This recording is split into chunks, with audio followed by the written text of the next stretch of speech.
Motepeli dans la ville de Goma, Bintou Keïta Plou Nanga et toute sa bande, débandade totale, réunion et Katani, 2 heures après, réunion et Utikozonga dans la ville de Goma. Pourquoi il y a eu Bokobo Yakoyokana dans la première partie de la réunion? Le message fort des Nations Unies et aussi des États-Unis qui vient de parvenir dans Matoyi Yananga Yemoko parce que na milito na liko yebisabino ba Qatarien bazali convoqué aux États-Unis pour rencontrer le secrétaire d'État américain aux affaires étrangères. Qu'est-ce qui se passe du côté de Kikaya Bin Karoubi qui a amené une lettre de faux chefs coutumiers rwandais qui ont été récemment installés dans la partie sous occupation de la rébellion du M23 na niveau il y a administration Trump pour annuler le deal entre la République démocratique du Congo et les États-Unis d'Amérique et aussi Kagame entre la vie et la mort. Qu'est-ce qui est arrivé à Kagame après message au Yekomelie Nanzela, il y a ministre Affaires étrangères Naé qui avait déjà jeté l'éponge. s'est retrouvé au courant de ces numéros de décryptage de l'actualité politique. Naébi Sakibino que Botika Bango Bakende Bakozala bloqué quelque part. Laissez-les aller, ils seront bloqués quelque part. Ne sont-ils pas bloqués quelque part? Baimboka Congo. Toi Bisakibino que vous s'abonnez massivement à la chaîne Nabino, il y a des pères et des mères, Poite Awa, vous allez kozwa information en gros, en détail. La situation reste catastrophique pour Vital Kamerhe. Kamerhe, Ninyali Kokomelaye, la deuxième partie, Tokobet Alisolo Vital Kamerhe, qui vient d'interpeller Jean-Pierre Bemba qui a affirmé na Oyotozali Kobenga Bayimboka Congo, Top Congo, pour dire qu'il y a eu un coup d'État qui a été préparé. Le coup d'État a été préparé par l'Église catholique, Joseph Kabila, Paul Kagame, Yoweri Kaguta Museveni et le président Emmanuel Macron. Et comme il l'a dévoilé, le plan Vital Kamerhe l'invite au niveau de l'Assemblée nationale pour qu'il puisse être interpellé par le député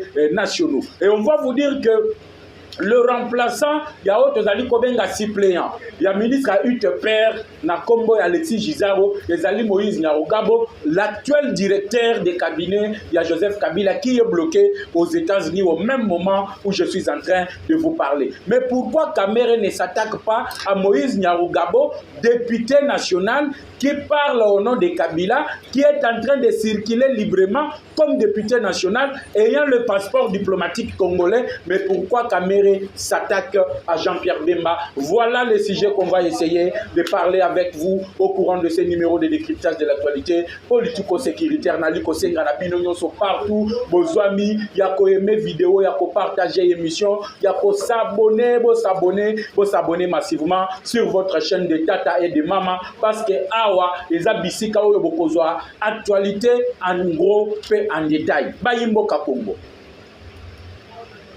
Avant na bande mission na lingi na yo baba Imboka à l'est de la RDC na minute oyo moto ezali kopela entre Bintou Keïta et Corneille Nangaa. Point de presse linga qui Salem. La réunion a été coupée. Bakati réunion. Et réunion bandika boye message à Nations Unies et quoi Nanga na mato inanga lobi e yimutwe bandi osala passe tokata na nous réunion. Basakanaga. Tebisaki bango que la République démocratique du Congo eza makambu ya 1997 te, eza makambu ya 2009 te, eza makambu ya 2013 te, balelite nanga lobi te tokata na nous réunion. Il faut na benga Kagame, il faut na benga Kabila, abenga Kagame boy Kagame lobi je suis malade, j'ai le cancer du cerveau, je suis hospitalisé en Allemagne na Berlin. Tebisaki bango un jour boko banda obenga la téléphone boza koyoka la dissouté. Pendant 2 heures du temps, la réunion a été interrompue. Réunion est où tu kozonga, tous de la point de presse. Mais avant point de presse, il y a communicateur de la République à lobby. Il faut na solo lana Bayimboka. Bayimboka il faut bayeba. Message zanine. Bintou Keïta yebisi bango. pas de brassage, pas de mixage, pas d'amnistie, Rwandais va comme kokende. Nathalie Sibino ba image ya comment na ba parti mususu ya mboka bazana kacha kobima, bazaba militaire, bazana kacha kobima, bazali ko accentuer na Goma po te babimela du côté ya Petit Barrière, bazonga tina kacha Rwanda. Na lobaki na bino ao, masolo ezana kacha ko changer. Bana mboka Congo, lelo ba ebisi kaka nanga na ba groupe na ye. Ke ndenge ezali boye, brassage ezate, mixage ezate, amnistie ezate. Boko ebisanga communicateur loba na lingala tozoyo kate amnistie ezanini. Donc olimbisa mutu na ba crime oyo ye asali na est ezalité. Chacun doit payer na musala oyo ye asala. Soki obomaki il faut le peine de mort ezali exécuter. Nanga lobi te. Ba imboka na lobaki na bino na 13h que le secrétaire d'État américain, lorsqu'il a pris parole le lobby, il a dit quoi? Ndenge basolo ezali kokendele boye, il y a quelque chose que bango américain il faut basala. L'accord sera signé soit na mois oyo ya juin, soit na mois de juillet, parce que baboyi kokende na makambu milai ndenge Kagame alinga ko misango milai wana. Malade ya Kagame lelo akimi ake na Allemagne, j'ai le cancer de cerveau, je peux mourir. Boye na boyeza lokuta kalumiana, nous savons le plan. Toyebi ba tutsi baza ba risé. Lelo bokutani na ba congolais le plus risé que vous. D'ailleurs, joyeux anniversaire na tata Mokonzi Yiko. Bisika ozali na kolwezi na kati ya osala musala mboka. Topesi yo mbotama yelam Félix Antoine Tshisekedi Tshilombo. Parce qu'aujourd'hui, les gens sont en train de se rendre compte que Fathi Azali Moïse, le libérateur du Congo, il est en train de nous libérer. Na boumbo yo biso moko na nutobandaki konyonga. Tozole la matin midi soir. Tokobima na boumbo yo ndengeni. Merci beaucoup na Félix Antoine Tshisekedi Tshilombo, l'envoyé de Dieu. Ba meki ko sala ye mabe matin midi soir. Ma ekoba ko kite. Ba ko ba tie ba crash avion. Oh assassinat. Oh ba sniper. Rien du tout. Et au moment où je suis en train de vous parler, ba na mboka na Goma kuna moto ezali kopela. Je vais revenir d'abord sur le message du secrétaire d'État américain. Qu'est-ce que le secrétaire d'État américain avait dit aux États-Unis? Alors, les Qatariens bazali koya. Parce que Rwanda linga kia diembela na processus ya Doha. Rwanda linga kia diembela na processus ya Luanda. Mais ba américain balobi tout le processus là bozali koyoka toza kotambola na nzela moko, et c'est Washington qui coordonne tout. Et la dernière décision de Washington est que na juin oyo ce qui to cotigier accord il faut ezala signer. Le Rwanda doit retirer ses troupes sur le sol congolais. La première condition posée. Kagame na motema makasi. Mbanga makasi azolo banini non, soki biso to se retirer, donc tu sais qu'il faut lever l'état de siège. Batuniye mutuna, lever ya état de siège ezali sur le sol congolais, to ezali sur le sol rwandais. Or, la gestion ya ba province na biso ezali kotala oyo makambo Rwanda te. Bango balobi non parce que le Nord Kivu est déjà conquis. Mais le Nord Kivu est conquis pas dans son entièreté, et puis no bokoki koya kopesa ba donc vous pesa mitindo ya bino pour que batuba yoke la bino. Non, le Congo doit gérer le Congo na lolenge na bango moko. C'est un problème congolais. Makambuna ya état de siège balongola ezalité. Premier échec. Deuxième échec, Kagame Alobi qui a des FDLR Batuniye Mutuna. Depuis que tes hommes sont à l'est de la RDC, combien de FDLR a-t-il déjà arrêté? Aucune réponse concrète que M. Kagame Nanzela ya ministre Affaires étrangères après ça qui n'a pas américain. C'est ainsi que les Américains lui ont dit Tozo Pesayo 48 heures.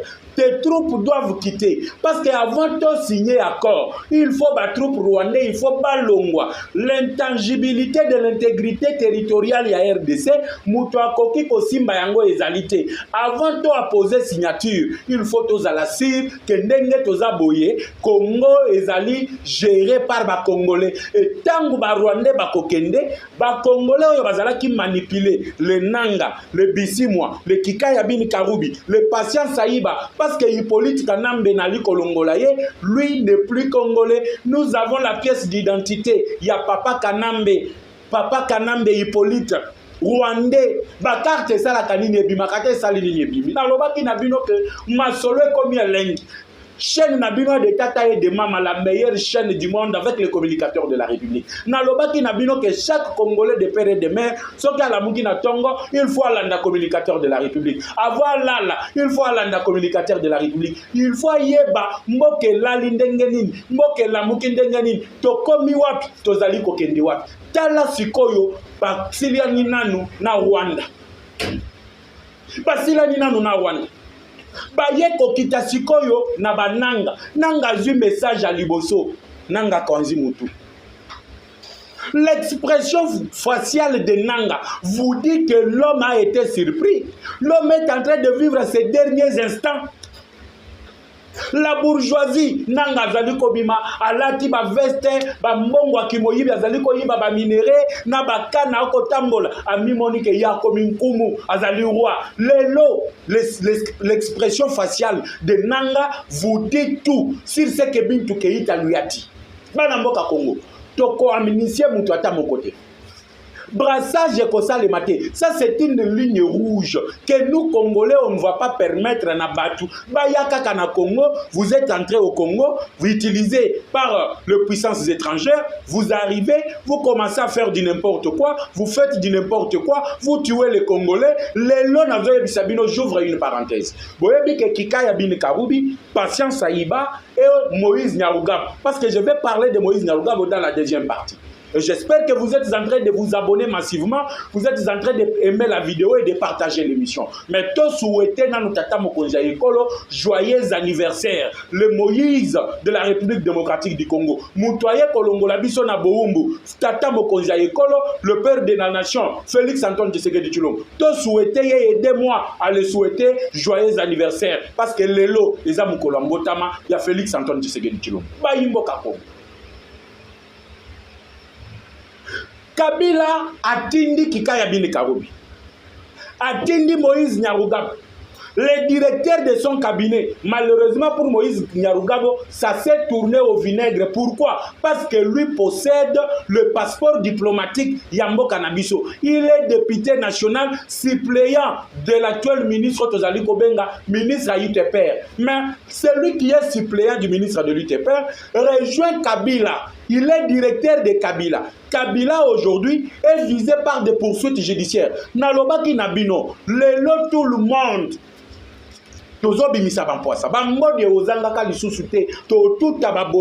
Chacun doit prendre sa responsabilité. Il faut zoyaye par la dose. Monsieur Vital Kamerhe,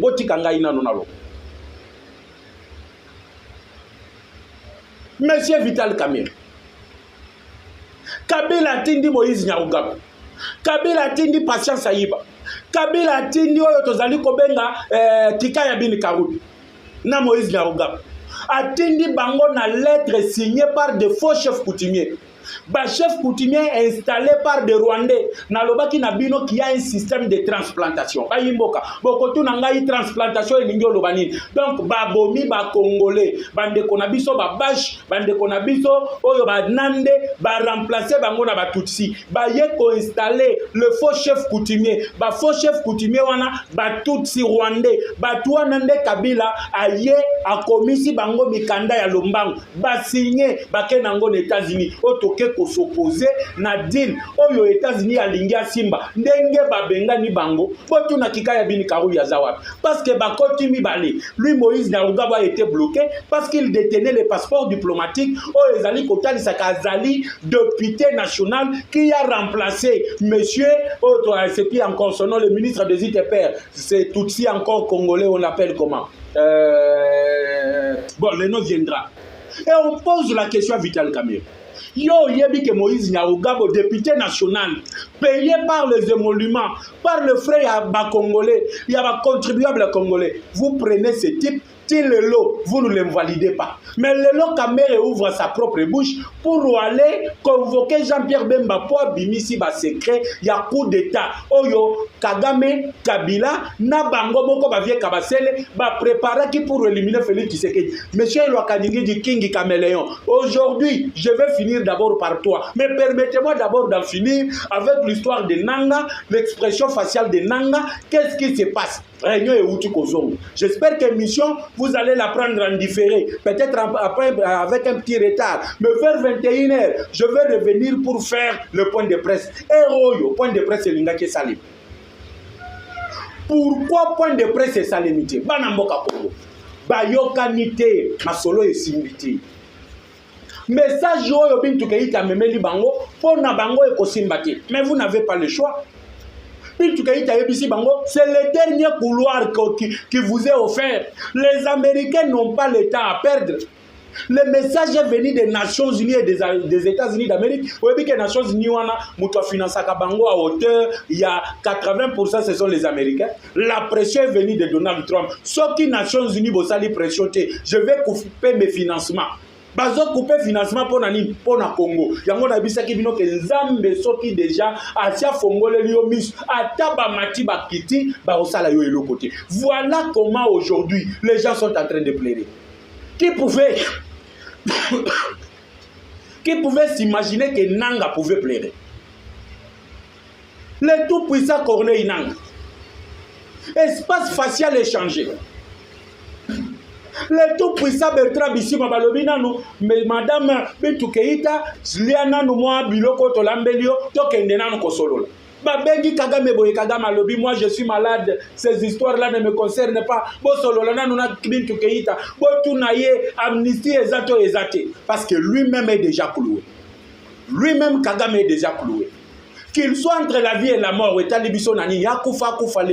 le cancer du cerveau hospitalisé à Berlin dans une entreprise militaire. Ça ne nous regarde pas. Beaucoup de détails, je l'ai déjà donné. Ici, je parle de la tension qui est à Goma. Tension sur tension.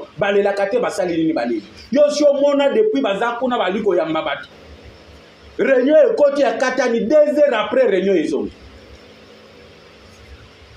Babenga Joseph Kabila boye Kabila tout la mwisi azad Kabila kimi Goma na minute il fallait qu'il soki Bintou Keïta kutani na Nanga il fallait qu'il akutana pena Kabila Kabila muto akendeki kuna non moi je suis venu consulter vous le savez je connais la RDC très bien pour l'avoir dirigé j'ai géré des conflits lelo kimi Kabila okimi Hippolyte Kanami je vais en venir aussi chez Hippolyte nazana ba mbodi awa bokoyo kapeza ke batu baleni na ba ministre oyo ba collaborateur ya Kabila na 300 entreprises ya Kabila botuna kinga mutuna pesa biso kombo ba 300 entreprises je vais vous les citer le lot oza na bino wa en groupe et en détail babandaki kosakana na Congo le grand éléphant qui était assis le lot l'éléphant est en train de se réveiller bana mboka Congo babengi Kabila zali ko yamba téléphone te qu'est-ce qu'on doit faire tokende kaka to négocier Tshisekedi alimbisa biso kaka Mabe esi esalemi, pression esi eye, moyen kutu, au moins lorsque Bintou Keïta arrive, elle est sécurisée na niveau aérien. Ndekolobi, Bintou Keïta sécurisée na niveau aérien. Nenga zota mbola wana, azana image satellitaire, eza kolandela Bintou Keïta. Pona kobatela ye. Parce que na espace wana mobimba dans le nord aux sud qui voient les autres au kotu na bande kona biso bozola nanga boye bisangai est-ce que bomona galisusu ba drone ya M23 et mataka lisusu même le système de défense aérien oyo ba français ba installa ki bango et ça la kalisusu te neutraliser et les français na bango moko ba liko comprendre que masolo oyo ekobeli biso ndengeni comment le système ne fonctionne pas neutraliser la prise en charge juste de l'espace aérien. Bintou Keïta descend, bien sécurisé, suivi par les satellites. Le même satellite, Yangonde et Salaki Keba Sniper, Oyo Bakuita Bakitaki na Kolosi ont été suivis par les snipers. Les mêmes satellites ont sorti les images. Yabato Bazalaki Nandaku, Yazaria Souroubero, des sujets français qui étaient venus pour éliminer physiquement le président Tshisekedi. Et qu'est-ce qui arrive? Les Américains regroupent maintenant toutes les informations, toutes les images. Basaline, Bapessi yango na chaîne na bango ya États-Unis, une grande chaîne qui a une très grande audience. Bocha image. Nde Moni Kagame lelo azali kwasi. Nde Moni Kagame lelo azali na kati ya kole. Bayimboka Congo, toyebisaki bango tokende na bino malembe malembe. Tozo kende na bino malembe malembe. Moutulelo azolela, il ne peut pas répondre na nanga. Ndekolobi Kagame boy ko répondre na nanga. Yebisi nanga ke j'ai le cancer du cerveau. C'est la personne qui a insulté Tshisekedi Kaza idiot. Le lo idiot akaza azali kolebisa ye. Le lo idiot yo fingaki. Kala ndenge idiot akomi ko sambisa ye. Bayimboka Congo. Les États-Unis arrivent en Afrique pour la toute première fois. Il y aura un sommet États-Unis-Afrique qui va se tenir où? À Luanda, en Angola, ici en Afrique. Boyebini. Tatupolo azali écarté. Tatupolo azali écarté. Les Américains, balobi, toi tu as une tête dire. Olobi oza mutu makasi. Bakati na nos relations diplomatiques. Relations diplomatiques, il y a des collaborations bilatéraux plutôt. Bilatérales. Bakati na nous. Au financement armé aux États-Unis bandaki ko financer à hauteur de millions bakati. Financement na niveau économique bakati. Financement na niveau enseignement bakati. Et toutes les communications, toutes les collaborations ont été coupées. Et plus grave encore, pour Nakolakisa Kagame que les Américains ne les soutiennent pas, baye babimisina image banda 2021 comment l'armée rwandaise entrait au Congo. Babimisi yango. Et Tatupolo cancer ya cerveau et matakate et salinine et mati akimaki naye le 15. Les Américains balobi, on ne peut pas supporter les caprices d'un individu, d'un criminel. Bisot olobaki Kagame, vous allez Adolf Hitler moderne. Au Kosi là comme Adolf Hitler moderne. Le lo Kagame a lui kotika la yemo. Adolf Hitler peut atika la kayemo. Tout le soutien que possédait Kagame est sundolié. Bako sundola Kagame. Mathieu Balouki. Si c'est comme 9. Basakanaka. Mandioko batiela kibiso na mai to baluseli bango to sombeli bango na nguba to tche to bandi kolia yango. Tension kuna na salle de réunion. Nanga beti maboko na mesa lobi te boyete okolela nani lela na misu na yo. Nanga mutu mwindu me tampo ebimi nelongi. Tampo ebimi nanga nelongi. Congo eza Congo ya ba Congolais. Nanga, donc trahison, surtout vers la nation. Ça ne pardonne pas. La nation ne pardonne pas. Le pays ne pardonne pas. Kabila Kimi, parce que le n'a pas quoi il fallait qu'il va Bintou Keïta. Nous espérons que Kabila va revenir. Nous espérons que Kabila va revenir. Le Sikoyo, Bayimboka Congo, la première partie est Outi Koleka. Mais permettez-moi d'abord de dire quelque chose aux évêques de l'église catholique. Vous avez aujourd'hui le kilo Yakoya, Kolobela Bemba. Bozolo Bisape Bemba que non, on est surpris de voir que Tilelo, hiérarchie à Bemba Lobite. Et du coup, Kamer invite Bemba à l'Assemblée nationale. Aya Kopesa contre Randi. Qui est le Kaningi du Kingi Kamere, Kaméléon, le vieux Kabasele, Koyanamai. Qui est-il dans ce pays? Bino ba député au Bisoto Vota. Qu'est-ce que vous attendez pour faire sauter cette loi Kaningé du King? Félix Tshisekedi doit nous dire quels sont les accords qu'il a signés avec Kamere. Babylon Kolekebele. Kamere Oyo, le chef du réseau politique de Joseph Kabila au niveau de l'Assemblée nationale. Tout le réseau va livrer Moutamba Bazabanani. Va livrer Moutamba na chef du réseau, il y a appareil judiciaire, il y a Kabila. Donc le chef du réseau de Kabila na l'Assemblée nationale a livré Moutamba na chef du réseau judiciaire, il y a Joseph Kabila. Lelo, n'engue na kosolo na bino na beta qui entre parenthèses détail sikoyo yango yango na ebisa ki bino awa vous avez les informations en gros pe en détail. Qu'est-ce qui se passe de l'autre côté? Moïse Nyarugabo yo bauti kokanga.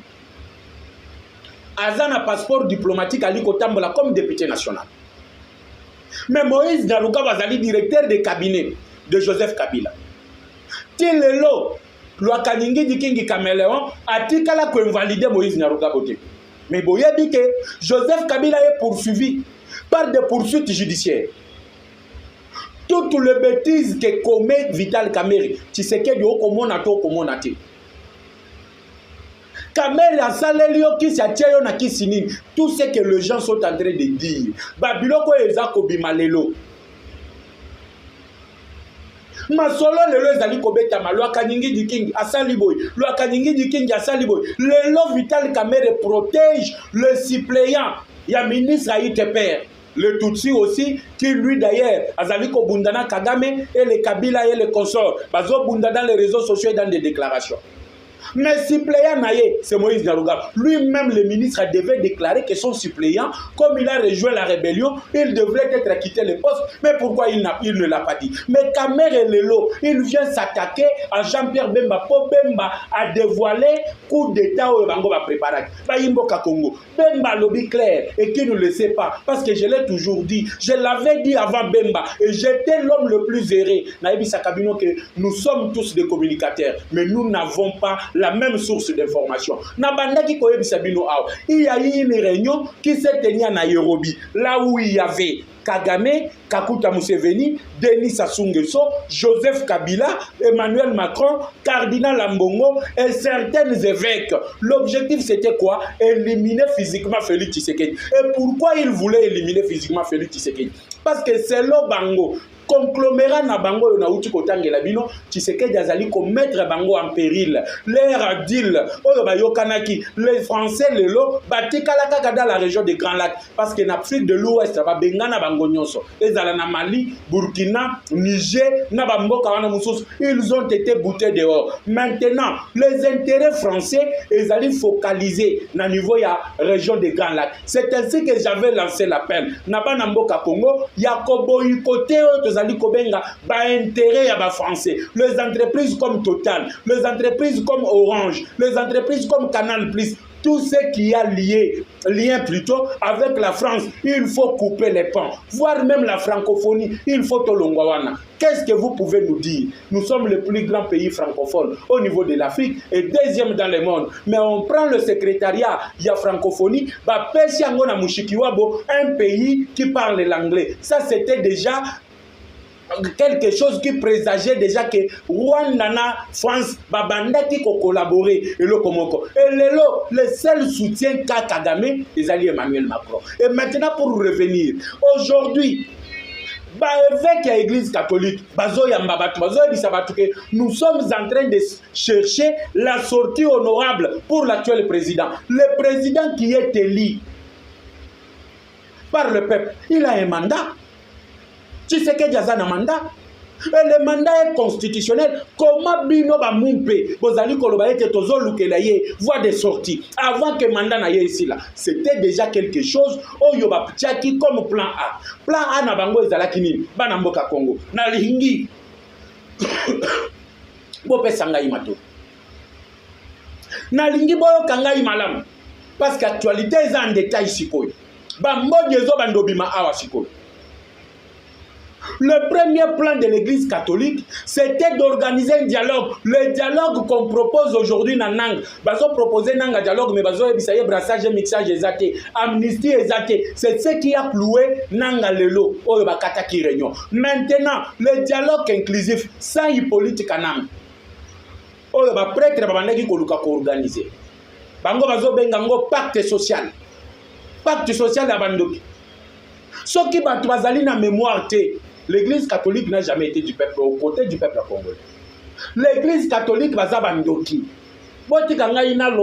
Je ne parle pas de tous les chrétiens catholiques, je parle de prêtres de l'église catholique. Batikala jamais Kozala pour le peuple congolais. Cette église a été toujours contre la population. Il banda époque coloniale. Vous savez l'histoire, je n'ai pas le temps de revenir là-dessus. Mais lelo, je suis en train de vous dire, l'église Chole, comme il niveau à Ofinga, Balobi Bemba, Azana des inepties.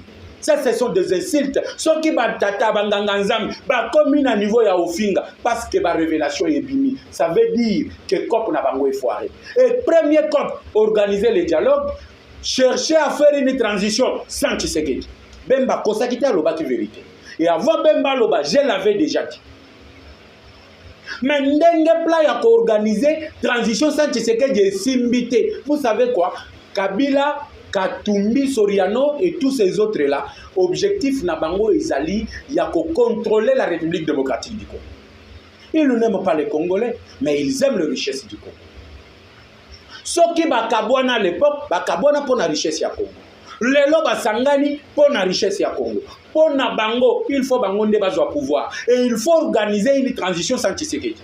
Il faut avoir une CENI sans Tshisekedi. Yango pla bapesa ki nangezalaki ya kosala coup d'état. Ce qui va bengani Tshisekedi, soit on arrête Tshisekedi, il est chassé, il est part en exil, ou soit il est tué. Et à ce moment-là, il allait faire une transition de 6 mois où il devait organiser l'élection et Kabila devait rentrer au pouvoir. Plan et Simbakate, Salini et Simbipete.